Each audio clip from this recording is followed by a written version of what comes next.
Okay, I've always talked about a lot of things. So pardon me if I go from left to right and right to left.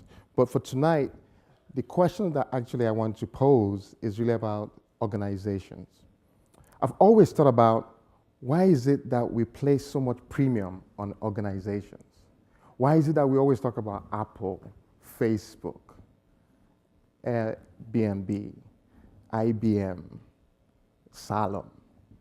What if we switch how we think about organizations and start thinking about individuals? What if we start looking at ourselves as the unicorns in organizations and not organizations as unicorns that we all work with or work for or work within? Those are some of the questions I talked about. And when I started thinking, and as I went through my program, I said, you know what? What if this concept is something that we take on and really build upon over the years, and let's see where it goes. So I started thinking about you incorporated, you as unique individuals, you as amazing organizations. So I want to start with this picture and ask you, I'm sure you have one or two of the brand that you appreciate or that you're drawn to. But rather than looking at this as just organizations, what if it's your faces that were actually on the board? That you are amazing, that you are unique, that you are awesome. Now, everywhere you go in the stock market, or rather, everywhere you go in the streets, there's a lot of emphasis on organization. How they act, what they do, actually affect their revenue and affect their brand and affect how people think and talk about them. But what if that actually flips? And instead of organization, we have a stock market where it's individuals that are being looked at. And rather than castigating people and saying, you do not have any value, we start to look at people as perhaps misplaced and look to put them in the right opportunity and the right place. A good example is Twitter is different from Facebook. How you use Twitter is actually significantly different from how you use Facebook or how you should use Facebook. Okay? So that's the idea, and that's the premise.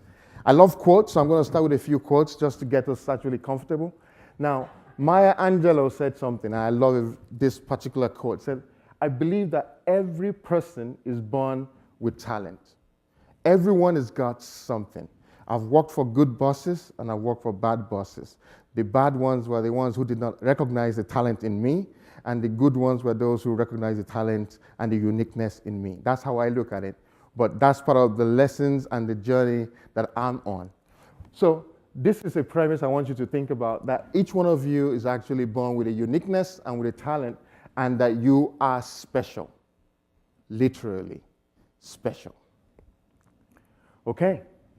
Henry Ford, I don't know if you know Henry Ford, this is what he said. He said, the whole secret of a successful life is to find out what is one's destiny, right, to do, and then go do it. You know, when you see a quote that says, the secret, be very careful, because within that quote is a lot of information.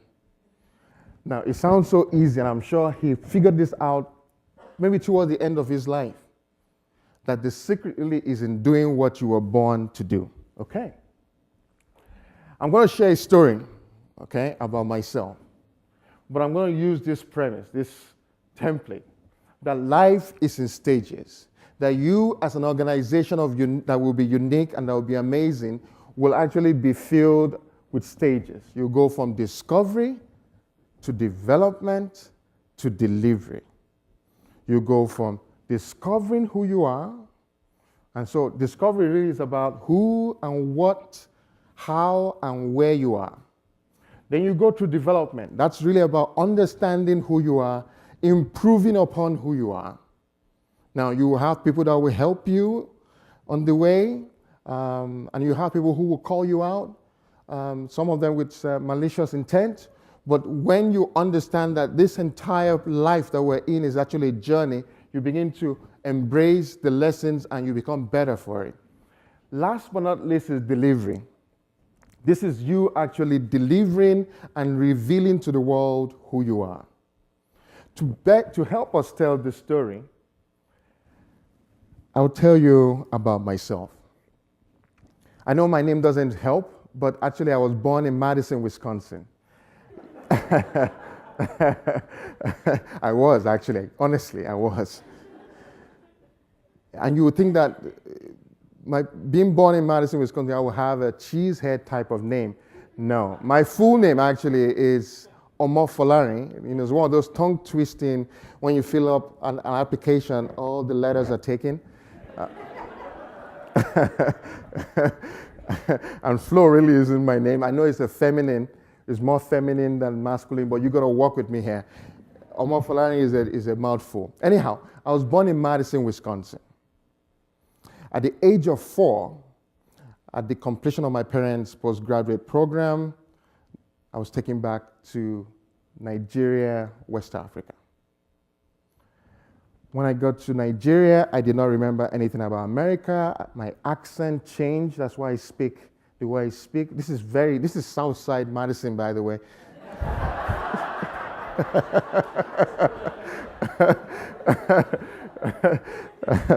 So just in case you're wondering where the accent is from, it's Southside, Southwest corner, 14th and whatever, in Madison. Anyway, at 4, I was taken back to Nigeria.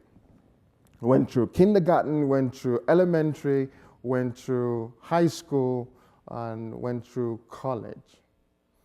I knew I was an American citizen. In fact, and I had to prove that to even myself. I applied for my Social Security card in Lagos, Nigeria. I got my card sent to me, picked it up from the US Embassy. I felt amazing. My parents refused to let me come back to the US until after I was done with my first degree. You wonder why?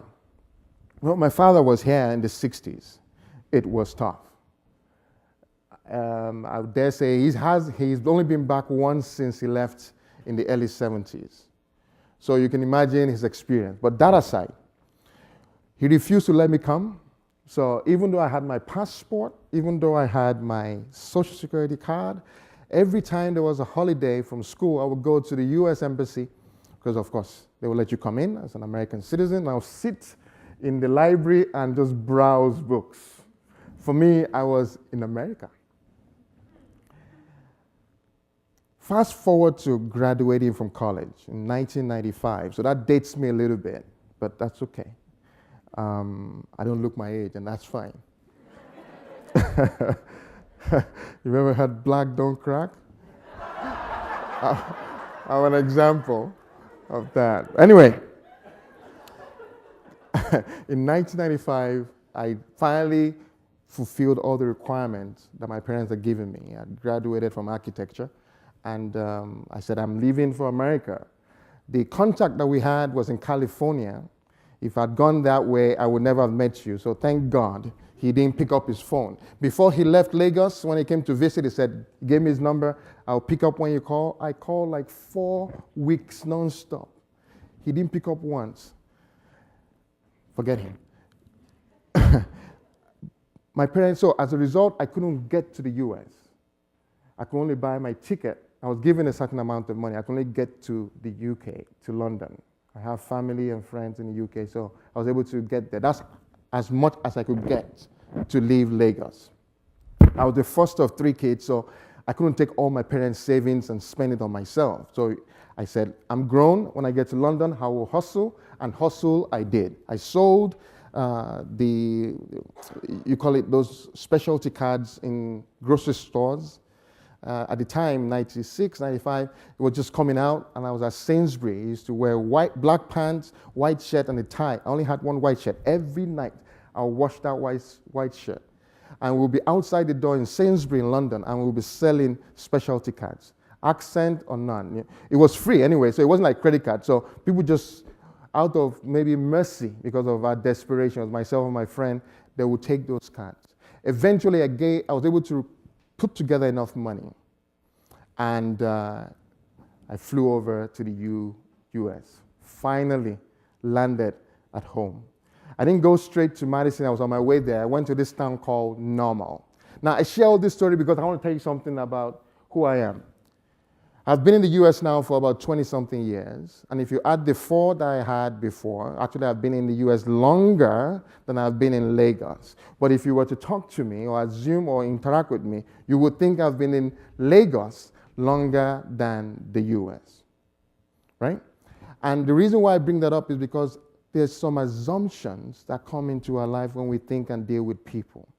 That it's the onus is on us to actually clarify those assumptions as an organization. Remember, you are you incorporated. The journey and the story that you must tell must come from you. Now, the way I put this is to say, I am American born.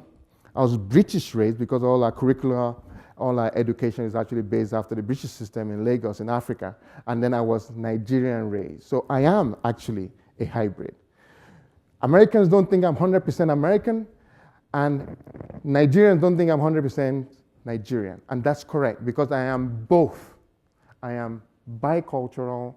And many of us who have actually been exposed to multiple culture can actually attest to that, that you're no longer one or the other. You are now an entirely different entity. You can relate in both environments with dexterity, without any constraints, but you know that deep within you, you are no longer just one, you are actually dual. That discovery is important because I'll tell you about a friend I met on a journey. How many of you know about Be Like Mike? I was actually working in this organization. I said, oh, it's time for me to get promotion or to get promoted. And my boss said, for you to go up, you have to be like Mike. Well, I wish it was easy, but this is Mike.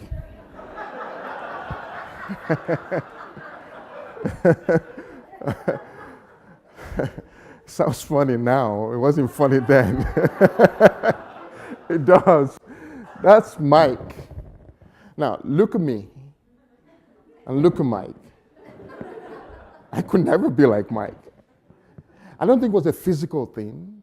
It was more about maybe mannerisms, work ethic, experience. But Mike was this guy who had spent 25 years in this organization. He grew from the ranks, literally from the mailroom all the way up to being a manager. And here I was knocking at the door. I had a master's degree. I was exposed. I was experienced. I was a hybrid. I had these stories. I had this opportunity. I had worked in 3 different continents. I bring something unique to the table. And my boss said the way up is to be like Mike. Mike's a great guy, Midwestern Mike. He loves his Big Ten football. He loves his pie on Thanksgiving. He loves his beets. I had my first experience with beets. I almost passed out on Thanksgiving. Folks, Flo can never be like Mike. And the moment I realized that I could never be like Mike, something broke within me. It was like the dam I'd been holding, I'd been packaging, and many of us can attest to this, that in the organization that we actually are part of, when we get there, we try to be like someone else. We try to fit the narrative. We get a sense for who's going up, and we try to be like those individuals. And we deny ourselves, as well as those who are around us, the uniqueness that we bring to the table, the real you that actually is amazing. For me, that was freedom. I could never be like Mike, and guess what? A few months afterwards, I got an opportunity to post out of that department and that job opportunity. I got a different promotion, but that started something within me. What it did was it gave me freedom to embrace who I was born to be. For some of us, and I must say this, when I was in college in the US at Normal, I went to Illinois State University. When I was at Normal, I would sit at the back and I would never say a word because I thought no one would understand or appreciate my accent. Until I shared the story somewhere, I think, until one lady, I spoke once, and then one of the ladies came by and said, "Your accent is so sexy." Oh my God. Freedom song. I said, "Say what?" He said, I love to hear you speak. You love to hear me speak? Why didn't you tell me this in my first semester? Damn it. This is the last semester. Folks, guess what? I've been speaking since then. You like it? You don't like it? That's your problem. I'm speaking. I'm telling you, this set me free. I could not be like someone else. See, Flo cannot be like somebody else, cannot be like Mike. Flo can only be like Flo. And when you enter that phase, you start to give yourself permission. And you give yourself the ability to start doing what you were born to be and to do. And this is tough because for many of us, we're so worried about what we've done and what we don't have and how we've failed and what we've stumbled upon and what we don't. It's as if our weaknesses actually are more amplified than our strengths. But if we look at organizations, despite their worst abilities, they focus on the good ones, on the big ones, on the great things. And they put it out there and say, this is what we're about. Even if they make mistakes, they emphasize their strength. What if we took on that posture and say, look, stop looking for unicorns. I am a unicorn and I work here. And what I do adds significant value. And how I do work and how I think and how I act is significant, it's amazing, it's unique. If you let me touch this spreadsheet, wonders will happen. If you let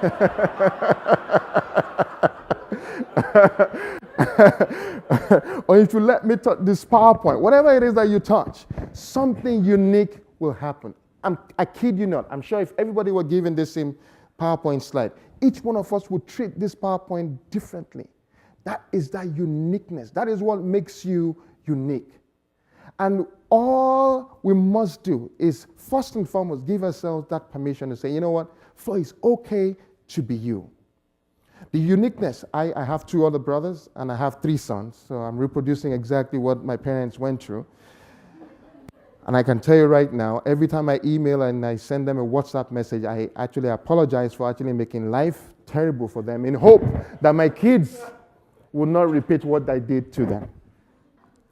Anyway, I have 2 brothers, same father, same mother, same environment, but we have different stories.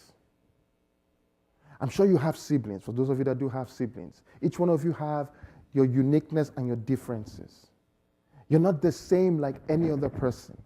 So stop trying to be like every other person and just really say, you know what, I am me, I am unique. Now, don't be weird and don't be crazy, but I am me, I am unique, and I'm coming into the workforce and the workplace with all of me. The engagement level and the satisfaction level in the workforce is significantly lower than actually you actually imagine. It's bordering in the 30s percentage-wise. And there's a lot of folks who are actually not particularly engaged. They only come in there because it's every paycheck and they got bills to pay. But I challenge you, give yourself permission. I challenge you, give yourself permission to take off. Give yourself permission to say, you know what, I'm not perfect, and that's okay. I wish I was taller, thinner, fatter, whatever that you wish you were. But start where you are right now and say, this is me, and it's okay. Now, the moment we start to do that, this is what starts to happen. The organizations that we are a part of, and we flip it a little bit and say, you know what, we are the unique resources that actually make these organizations great. The moment we start to carry ourselves with that mantra and that mindset, people will start to notice. The organizations will start to pay particular attention to each one of us. The uniqueness, and if you're fortunate to have great bosses, the uniqueness and the opportunities that you need to magnify and to enhance your gift will begin to show. I'm strongly a believer, and I would say I strongly believe as well, that our best days are ahead. People are worried about AI. I'm not too worried about that. What I'm worried about is if each one of us continue to grow, we continue to go to this cycle of discovery, development, and delivery. Come what may, we'll be better for it. Come what may, we'll be enabled, empowered, ready for what is to come. You know, this is how I'm going to actually round this speech and this lecture up. By sharing with you what I am confident and what I am hopeful of. I'm confident of the tremendous opportunities and abilities which each one of us, well, it should be within, but within each one of us. And I'm hopeful we will give ourselves permission. If there's anything, amazing speeches and talks tonight, but if there's anything that actually we must do is that we must give ourselves the permission, the right. Check the box and say, you know what? It's okay to be you. It's okay to bring all of you into the workplace. And let's give ourselves permission to share this gift, yourselves, with this world. We complain, the political arena might be upside down, things might be topsy-turvy, but the moment we start to say, look, I'm coming in as a solution, I'm coming in as light, I'm coming in as the candle, that 13-pound candle burning, I'm coming in and I'm burning intensely, I'm coming in with some laughter, I'm coming in, you know, in a world that is filled with garbage, I'm coming in to add value and treasure. If we come into that space every day with this mindset, I'm certain our world will feel better. We will actually also feel better. And at the end of the day, the cumulative effect of us doing us will be felt across the entire world. Will you give yourself permission? I want to talk to your neighbor and just say, you know what? I'm going to start giving myself, tell him or her, I'm just going to start giving myself permission to actually deliver myself to the world completely. Will you do that? Talk to your neighbor. Don't talk to me. Talk to your neighbor. Ask him or her.